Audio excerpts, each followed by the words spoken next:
इथं महाराजांशी गुरुवारी दर्शनासाठी आलो आणि मग प्रत्यक्ष बघितलं, काही लोकांशी चर्चा केली. आपण जावं का नाही म्हणून मी खूप विचार करत होतो.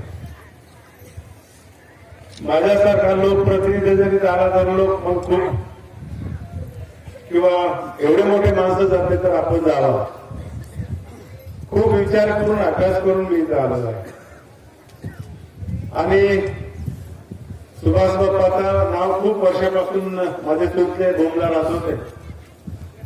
त्यावेळेस पासून मी ऐकत होतो, परंतु एकनाथ महाराजांचं काही या ठिकाणी माझं दर्शन झालं आणि मी काही मागितलं नव्हतं. आमचं दोघांचं नातं जमलं आणि महाराजांनी सांगितले की तुम्हाला आमदार करायचे. आमदार तर मागणी आशीर्वाद दिला आणि त्याच्या भक्ताला त्यांनी सांगितलं. माझ्यासाठी खूप त्यांनी प्रयत्न केले. मला रूपी आशीर्वाद भेटून माझा दुष्काळ कमी झाला. तसा आमदार म्हणून मला काही भरत चूक झाला नसतं मला. म्हणजे हे घटना खूप अवघड आहे. आणि आतापर्यंत 30,000ची लीड आमच्या मतदारसंघात कधीच झाली नाही आणि तेवढी मोठी लीड भेटली हे केवळ तुमच्या कृपाशीर्वादाला म्हणून भेटली.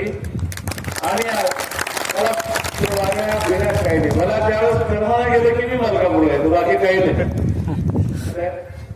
आणि मला आपल्या आशीर्वादामुळे आमदाराजवळ आपला खूप आशीर्वाद आहे.